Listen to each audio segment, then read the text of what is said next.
खुलुमबाय आं फिन नोंथांमोननिसिम आरो गोदान कन्टेन्ट लानानै दिनैनि कन्टेन्टआव आं स्पेशली BTC बिसायख'थिखौ बेस खालामनानै सावरायनो नाजानाय जादों। आथिखालाव फैबाय थानाय BTC इलेक्शनाव नोंथाङा सोरबादि बिजाथिनो भट होयोब्ला मुलाम्फा जागोन आरो सोरबादि बिजाथिनो भट होयोब्ला बर' जाथिनि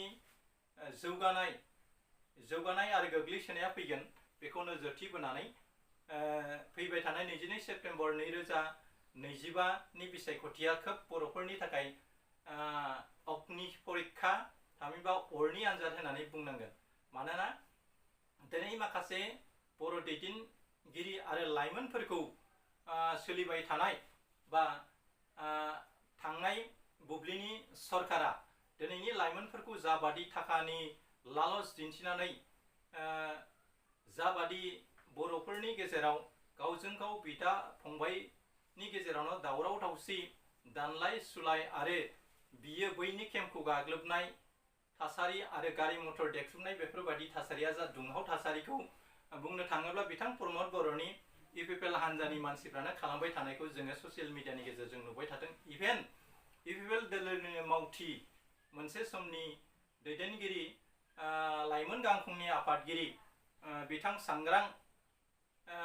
सांग्रांखौबो दिनै ससियेल मिडियानि गेजेरजों कल रेकर्डनि गेजेरजों जों नुनो मोनबायदि सांग्रांनि सायावबो बिथांमोना एटेक खालामनो नाजानाय कल रेकर्डआ आथिखालाव गोसारबाय दं। बेयो बेसेबां सैथो आरो बेसेबां असैथो बेखौ बुब्लिया थिनगोन। मानोना बे कल रेकर्डनि सायाव बिथां सांग्रांआ बेनि सायाव इनिशिएटिभ लागोन। मानोना बिथाङा सासे गोरों सुबुं आरो बिथांनि सायाव जाबादि हुमखि होनाय कल रेकर्डआव आथिखालाव ससियेल मिडियायाव मोखां बिजिराव नुजाबाय दङ। बेफोर थासारिया जोंनि हारि जौगानायनि बे नमुना नङा। जाय जाथिया दिनै बुहुम दरबाराव गावनि राव हारिमु सोदोमस्रिखौ रैखाथि होनो थाखाय दावहा नांबाय दङ आरो गावखौनो बुहुमनि मोनसे गेरेमसा हारि हिसाबै दिन्थिनो नाजाबाय थानाय बे जाथिनि गेजेराव दिनै फिसा बिला खोथाखौ लालायनानै दिनै गणतन्त्रनि माखासे सिस्टेमफोरखौ डाइभार्ट खालामनानै गावजों गाव बुलाय सोलाय खालामनानै इलेक्शनाव देरहासार जानो नाजाबाय थानाया जोंनि थाखाय खोब लाजिनांथावना खोथा। गाव गावनि मिशन भिजनफोरखौ लानानै खामानि मावलायनानै देरहासार जानाया मोनसे मेलेमनि दावहाजों जों थांनो हायोब्लासो बे हारिया जौगागोन। नङाब्ला बे हारिया मोनसे समाव बुहुम दरबारनिफ्राय गोमालांनायनि लामायाबो फैनो हागौ। बियो गिदिर खोथा नङा। मोनसे समाव बर'आ रायजो दंमोन, राजा दंमोन। दिनै बे जाथिया हावरिया जानो गोनांदों आरो गावनि मोनथा राव हारिमुखौ रैखाथि खालामनो थाखाय बे हारिया दिनै हाथियार लानानै दावहा नांनानै हाथियारनि गेजेरजों बिलटि एग्रिमेन्टनि जोहै BTC मुंनि मोनसे गावखुंथाय मोनसे काउन्सिल बिथा मोनदों। बे बिथाखौ लानानै दिनैनि लाइमोनफ्रा बावहाय माबोरै जिरायनानै कर'रपति जानो हायो बेखौल' सिमां लानानै हारि सिबिनो ओंखारफ्लानायखौ जों नुनो मोनदों। आरो आलादा रायजोनि जि सिमां बेफोरखौ दिनै थेर बेथेर खालामनानै दिनैनि लाइमोनफ्रा बिसायख'थियाव बारसोमनानै गाव माबोरै लाखपति कर'रपति जाहैनो हायो दैदेनगिरि जानानै बेखौ खालामबाय थानायखौल' जों नुनो मोनदों।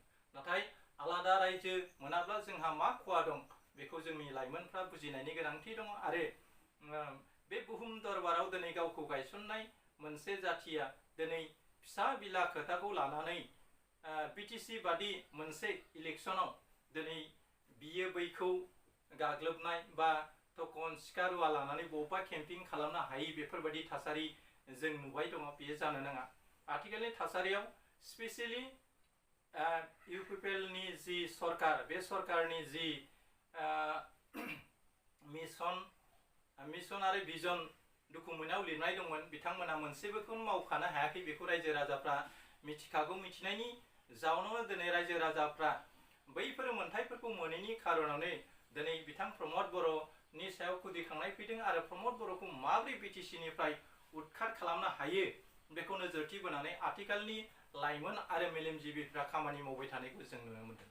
थारैनो प्रमद बर'आ बर' जाथिनि थाखाय गोबां गाज्रि खामानि मावबोदों। मानोना जोंनि हाग्रा ओनसोल सेरफ्राव थानाय रायजो राजाफोरखौ रायजो जानाय बर' रायजो राजाफोरखौ बिथांमोना उसेद खालामदों होखारदों आरो साख्रिनि नामाव बिथांमोना दिनै कौटि कौटि थाखा लुथिदों साथा होनायनि नामाव कम्बल बायनायनि नामाव बिथांमोना कौटि कौटि थाखा लुथिदों ट्रेक्टर बायनायनि नामाव बिथांमोना कौटि कौटि थाखा जाख्ल'नाय आरो फाग्लि जरायाव बर' रायजो राजाफोरनि हाफोरखौ आदानिनो फाननाय बेफोरबायदि थासारिया जोंनि थाखाय खोब लाजिनांथावना खोथा।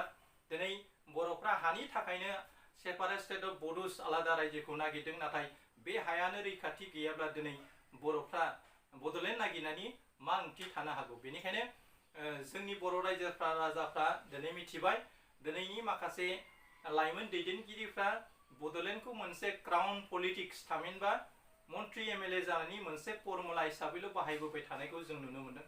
बेखौ दोहौ लाबोनानै माब्रै रायजो राजाफोरखौ थगायनो हायो, गाव मन्त्रि जानो हायो, एमएलए जानो हायो, बेफोरबायदि थासारिखौ खालामबोबाय थानायखौ जों नुनो मोनदों। दा सिनायबाय दिनै बर' रायजो राजाफ्रा दिनै बिपिएफखौ सरकाराव लाबोनानै बिटिसिखौ मजबुत खालामनायनि जि सिमां बेखौ रायजो राजाफ्रा थिरांथा लाबाय। बेखौ खुनु माइकेलाला सिखा रुवा थखन लानानै रायजो राजाफोरखौ होबथानो नाजाबाबो बेयो जाफुंनाय नङा।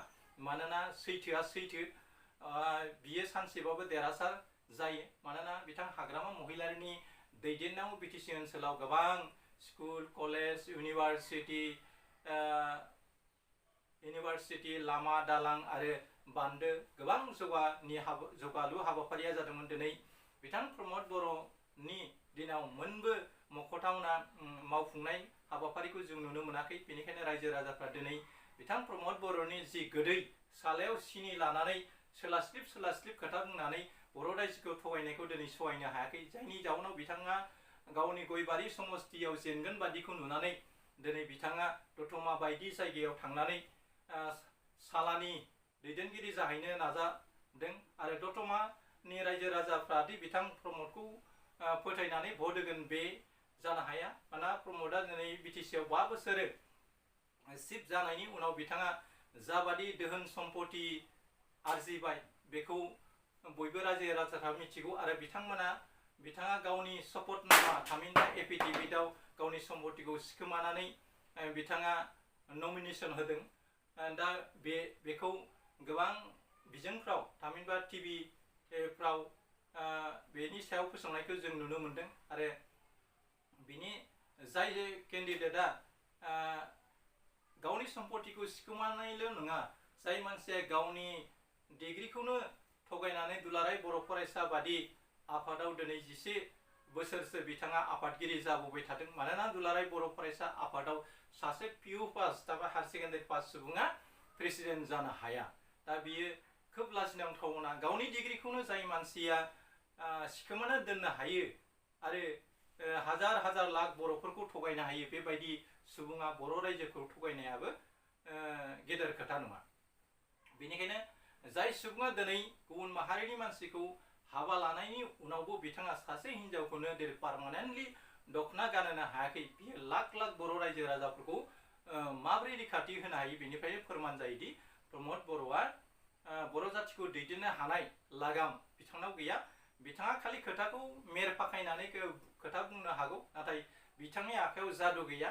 बिथाङा मोनबो जौगालुनि हाबाफारिखौ दिनै मख'थावना भाबै खामानि मावनो हायाखै। बेनिखायनो दिनैनि दिनाव बिथां हाग्रामा महिलारिनि जि केम्पिं खालामनाय आरो पावार पलिटिक्सखौ गिनानै बिथांमोना दिनै हिंसारि जाथाय बिटिसि ओनसोलाव खालामबाय थादों आरो बेनिफ्राय जों रोखा फोरमाय मोननो हायोदि बिथांमोननि उइक पइन्टआ नैबे बिटिसि बिसायख'थियाव नुजाजोब्बाय आरो फैबाय थानाय 22 सेप्तेम्बराव जानो लागा जि बिसायख'थि बेवहाय बिथांमोना जेननायादि रोखा बेखौ जों मिथिनो हायो आरो बिथांमोना आथिखालाव जाथावै खामानिफोरखौ मावबाय थानायखौ जों नुनो मोनदों आरो बेफोरबायदि थासारिया जानो नाङा आरो रायजो राजाफ्रा बिथांमोननि फारसे सांग्रां जा आरो गावनि मोन्थायखौ नोंथां मोजां मोननाय जायखिजाया सुबुंनो भट होनानै नोंथाङा बिटिसिखौ बासायहोनो नाजा।